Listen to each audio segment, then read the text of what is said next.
지난 시간 우리는 데이터 분석 프로세스에 대해 알아보았는데요.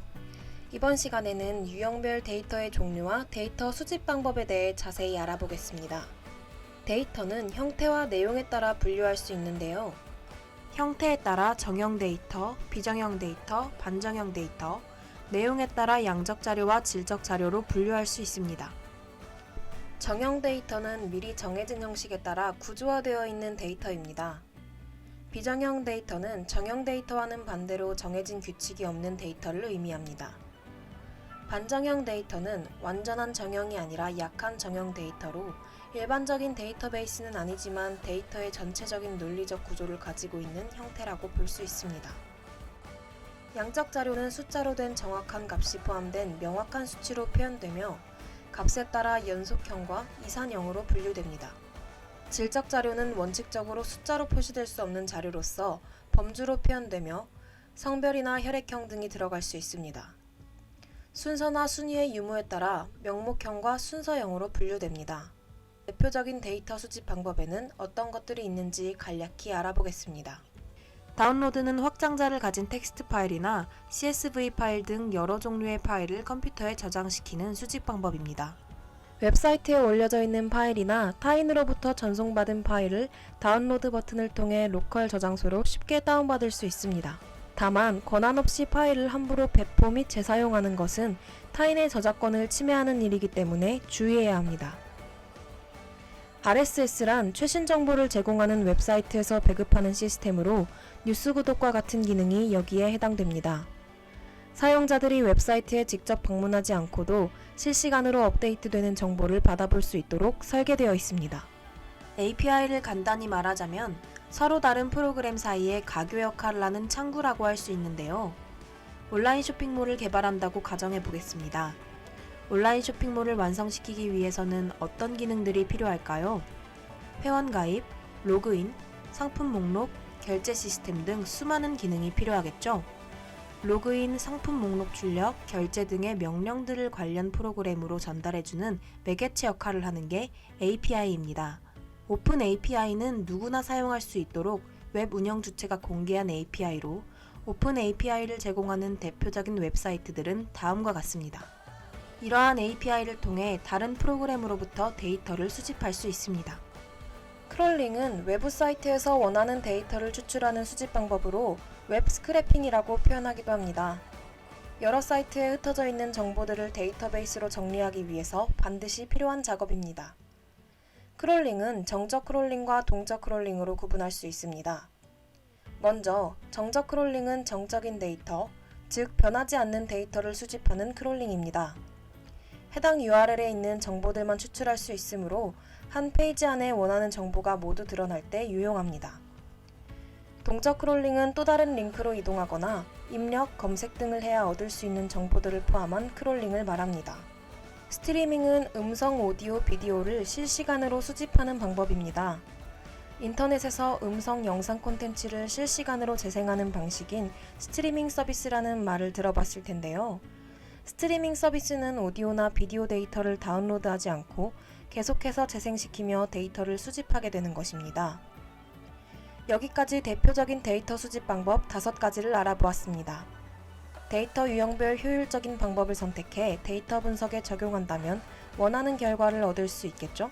비정형 데이터와 정형 데이터에 대해서 조금 더 깊게 살펴보도록 하겠습니다.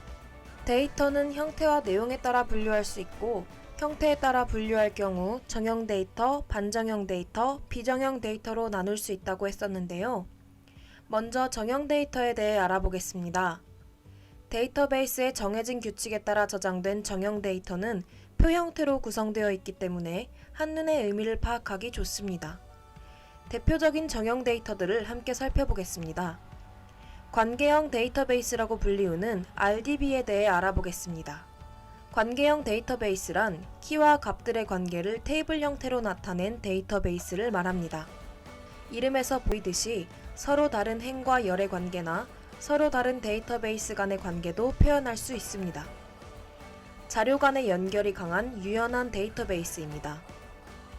관계형 데이터베이스에서는 원하는 정보를 찾기 위해 쿼리라고 하는 관계형 지리로 특정 조건을 주고 그에 만족하는 데이터를 찾아냅니다. 이러한 관계형 데이터베이스는 오라클, MS SQL, MySQL, 사이베이스, MPPDB 등의 전용 관리 시스템으로 관리되며 SQL이라는 데이터베이스 관리 시스템용 프로그래밍 언어를 사용합니다. 비교적 우리에게 익숙한 엑셀이 정형 데이터에 해당되는데요. 엑셀은 1개 이상의 레코드를 소유하며 그 레코드는 1개 이상의 필드를 보유하고 있습니다. 엑셀에서는 행과 열에 맞춰 들어가 있는 정형화된 데이터베이스를 확인할 수 있습니다. 정형 데이터의 다른 예시로는 CSV가 있습니다. CSV는 콤마, 스프레드, 발류스로 쉼표로 구분된 값을 의미합니다. 일련의 값을 쉼표로 구분함으로써 열과 행값을 파악할 수 있는 표형식 데이터입니다. 다음으로 비정형 데이터에는 어떤 특징이 있을까요? 정형 데이터와 다르게 비정형 데이터는 값에 정해진 규칙이 없기 때문에 한눈에 의미를 파악하기는 힘듭니다. 비정형 데이터는 생각보다 우리 가까이에서 확인할 수 있는데요. 포털 사이트의 뉴스 기사, SNS나 커뮤니티에 특별한 규칙 없이 업로드되어 있는 이미지, 동영상, 음성과 같은 데이터들이 바로 비정형 데이터에 해당됩니다. 그럼 텍스트 파일은 어디에 해당될까요? 자유 형식으로 쓰여진 텍스트 파일은 일반적으로 비정형 데이터에 해당됩니다. 그런데 텍스트 파일이 특정한 규칙을 갖고 구조화된다면 정형 데이터가 될 수도 있습니다. 그렇다면 이 텍스트 파일은 어떻게 수집할 수 있을까요? 이 세 가지는 대표적인 텍스트 파일의 수집 방법입니다. XML은 모 회사에서 개발한 다목적 언어입니다. XML 언어를 사용하면 인터넷에 연결된 서로 다른 시스템끼리 데이터를 쉽게 주고받을 수 있다는 장점 덕분에 많이 사용되고 있습니다. API는 서로 다른 프로그램들 사이 상호작용을 돕는 매개체라고 했었죠. 대표적으로 문자 제어, 화상 처리, 창 제어, 파일 제어 등의 인터페이스를 제공합니다. 크롤링 역시 대표적인 비정형 데이터의 수집 방법에 해당됩니다. 다음으로 소개할 비정형 데이터는 NoSQL입니다. 앞서 SQL은 데이터베이스 관리 시스템에서 사용하는 프로그래밍 언어라고 설명했었는데요. NoSQL은 Not Only SQL의 약어로 직역하면 SQL뿐만 아니라 다른 언어나 특성도 지원한다는 뜻입니다. 기존의 관계형 데이터베이스와 달리 NoSQL은 형식에 크게 제한받지 않습니다. 크기를 확장하기 쉽다는 장점이 있습니다. 몽고DB, 카산드라, HBase, 레디스 등의 시스템이 NoSQL 데이터베이스에 해당됩니다. 오늘은 데이터 유형과 수집 방법에 대해 알아보았습니다. 다음 시간에는 데이터 시각화에 대해 알아보겠습니다.